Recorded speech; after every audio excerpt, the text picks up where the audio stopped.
Buenas tardes. Vamos a la última parte de la clase. Acá vamos a hablar desde el año 1976, hasta más o menos la fecha, yo lo estoy agrupando en el texto un poco más largo, donde hay un cambio en el año 1976 en la Argentina, con el golpe de los militares, quienes pasan a ser el gobierno, donde todo el proteccionismo que venía teniendo el país se acaba y pasamos, como dice en la columna donde hablamos de Argentina, a una apertura económica importante, ¿no es cierto? Y también al mismo tiempo en esa apertura económica donde se importa y se exporta lo que se quiera, ¿no es cierto? Aparece o se inicia el gran endeudamiento de la Argentina que viene acarreado hasta estos últimos días, hasta hoy, digamos. Es importante el endeudamiento, pero nace más o menos en la época de los militares con el gran pico. Argentina tenía deudas anteriores, pero no comprometían al PBI como lo hacen ahora. En el contexto mundial, nosotros estábamos antes en la industrialización por sustitución de importaciones, ¿no es cierto? Y aparece una nueva revolución que se llama Revolución Verde. Nosotros antes hablamos de la Revolución Industrial. Esa Revolución Verde son los insumos de alto rédito, los paquetes tecnológicos, ¿cierto? Y otro ítem importante que voy a hablar después, en 1989, con el fin de la Guerra Fría. Estos insumos de alto rédito, recuerden que antes veníamos de una agricultura proteccionista o de la industrialización por sustitución de importaciones. Hay un trabajo de Camila Montesino que lo nombra muy bien a los impactos de la Revolución Verde, de los insumos de alto rédito, que son los paquetes tecnológicos.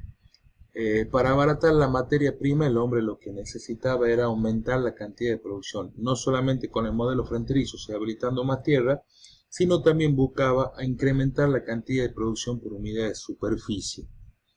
Para eso también había una especialización, empiezan a dejar los policultivos y empezamos a migrar más hacia los monocultivos.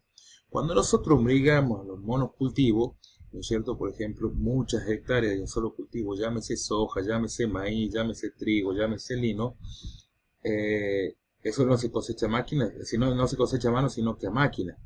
Por lo tanto, las máquinas para poder cosechar y aprovechar todo, ¿no es cierto?, los granos, o lo que sea que coseche, ¿no es cierto?, necesita que las plantas tengan concentrada, ¿no es cierto?, su producción en un determinado límite, porque si no lo otro es pérdida.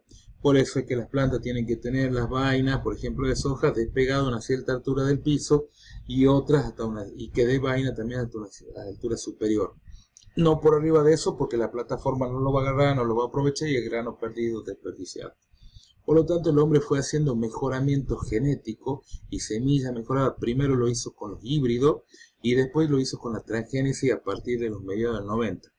Entre 1976 o 1970 o 1950 le aparecieron los híbridos, hasta los transgénicos a mediados de los 90.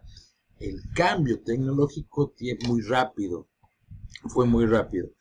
Eso favoreció a que el monocultivo facilite la cosecha mecanizada, ¿no es cierto?, que era algo muy importante, que era algo que estábamos buscando. Pero al no ser monocultivo se nos generan otros problemas. No solamente tuvimos que mejorar la semilla, sino que al cambiar ese ecosistema que estaba en equilibrio, o cambiar el agroecosistema que teníamos en equilibrio como policultivo, nos empiezan a aparecer problemas de plagas, enfermedades y de malezas, ¿no es cierto? Todo lo que no sea el monocultivo, toda planta que salga que no sea el monocultivo va a ser competencia para el monocultivo, esa va a ser la maleza. Por lo tanto, necesitamos y empezamos a fabricar herbicidas para el control de esas malezas, ¿no es cierto?, porque no queríamos competencia. Al mismo tiempo, como no teníamos plantas hospederas, como no teníamos quien controle a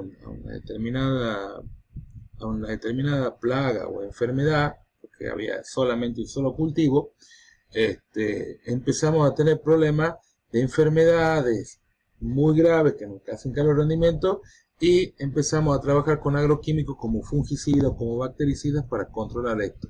Empezamos a desarrollar eso.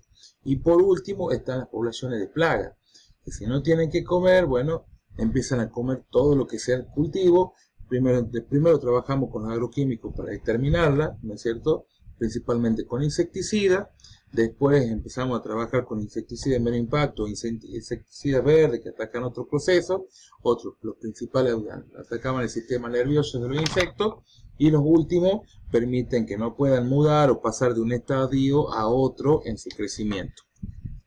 Los de última tecnología, bueno, también hay feromonas y atrayentes para que cambien. Bueno, todo este uso de tecnología es para mantener el monocultivo, lo cual genera un nuevo negocio. O sea, ya no solamente la semilla mejorada, sino que también el uso, la fabricación de fungicidas, de bactericidas, de herbicidas. Y lo último que aparece por atrás, digamos, la última etapa son la síntesis por medio del hombre de fertilizantes. ¿Por qué? Porque si tenemos este monocultivo que se repite todos los años en el mismo suelo, veíamos que cuando venía del desmonte los rendimientos eran muy buenos, ¿no es cierto? Pero con el pasar de los años, donde llueve mucho, cuarto, quinto, sexto, séptimo año, los rendimientos se vienen abajo. Entonces miramos el suelo y claro, cada tonelada que nosotros sacamos de grano, del cultivo que sea, cada tonelada de producción se lleva una X cantidad de nitrógeno, de fósforo, de potasio, calcio, magnesio. Eso se traslada, eso sale de algún lugar, sale del suelo. Entonces vamos disminuyendo en nuestro suelo los nutrientes. Entonces tuvimos que fabricar los fertilizantes sintéticos, ya no solo los orgánicos que se utilizaban antes, para poder ayudarlo. Todo esto nos muestra que por hacer monocultivo, todos los cambios que tuvo que hacer el hombre, ¿ah? Que no lo tenía antes con el policultivo, ni con la rotación. Eso hace que haya una alta inversión de capital en la forma de producción. Porque si voy a hacer monocultivo necesito mucha superficie para hacer ese monocultivo, para que me baje los costos. Eso necesito comprar maquinaria específica para ese monocultivo. Necesito comprar tecnología para ese cultivo, el aplicador de mosquito, el insecticida, la pulverizadora, ¿no es cierto? Todo lo que va relacionado a ese monocultivo. Pese a esto, la mayoría de esas semillas mejoradas, todas se han hecho en otro hemisferio, en otra región y con otras condiciones. Y lo que nosotros hacemos a partir de 1976, un poco antes también, es traer toda esa tecnología hacia acá y apropiarnos de esa tecnología, lo que dicen Bernard Rutan como tecnología apropiada, y copiar el modelo, porque si allá andaba, acá también tiene que dar. En vez de hacer el desarrollo local de eso, es mejor desarrollar un híbrido acá en nuestra región, adaptada a nuestras condiciones, en estos centros de investigación, que traerlo de afuera. ¿Cierto? ¿Por qué? Porque se adapta más a las condiciones de sequía o condiciones extremas, porque el mejoramiento está dado acá. Cuando llegaron los transgénicos ya fue otro gran salto diferente. ¿Qué hace o qué impacto tiene esto, ¿no es cierto?, en nuestro tipo de productor?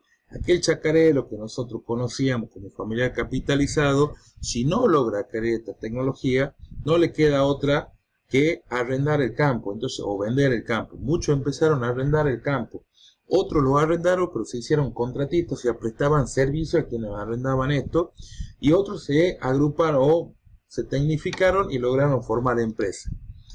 Empiezan a aparecer de esta manera empresas agroexportadoras, pero principalmente de agrocultivo. Y uno de los cultivos principales de esto fue la soja.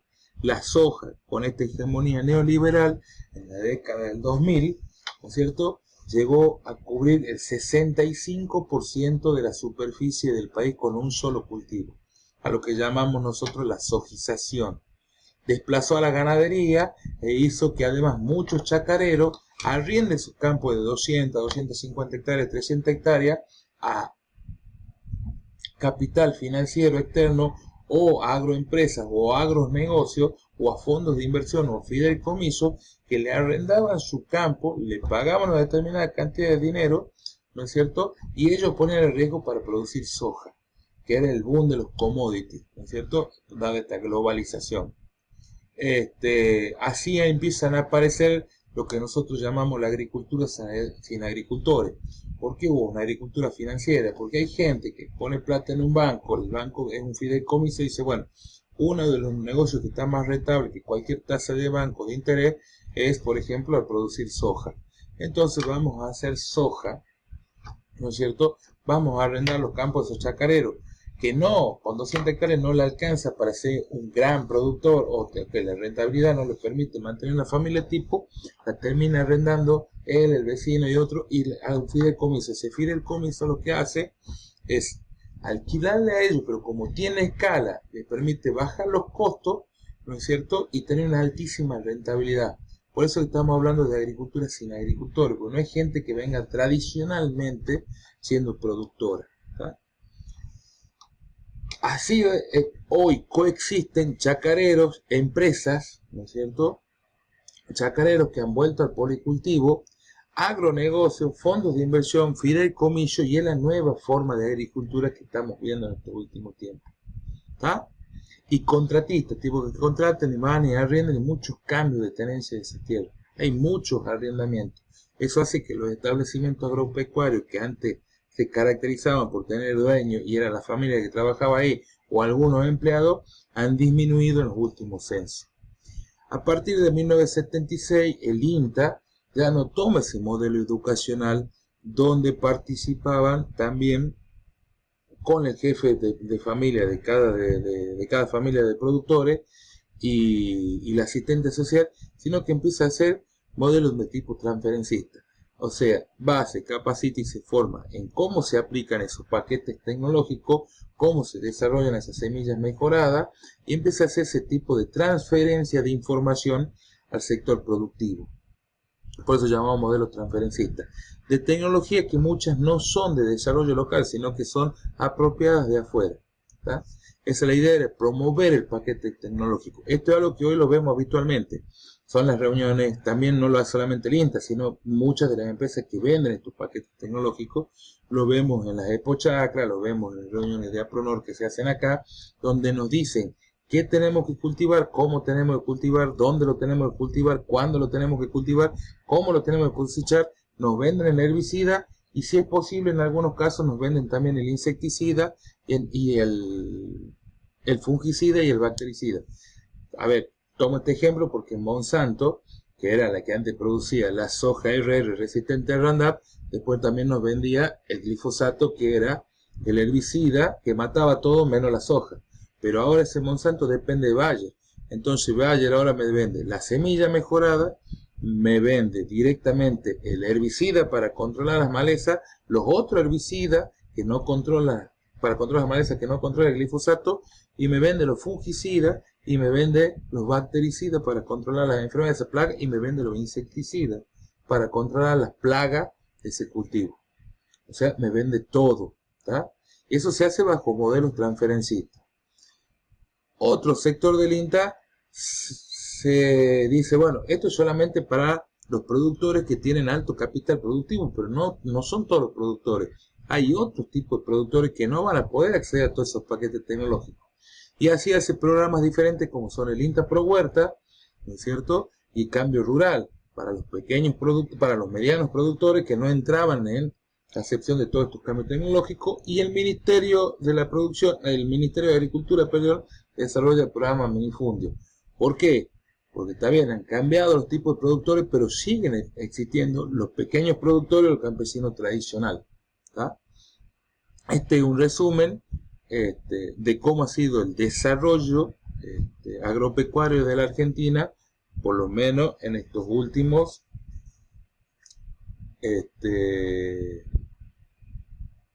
520 años. Estoy diciendo 520 años. Bueno, espero que hayan entendido todo y cualquier duda que tengan me consultan. Muchísimas gracias.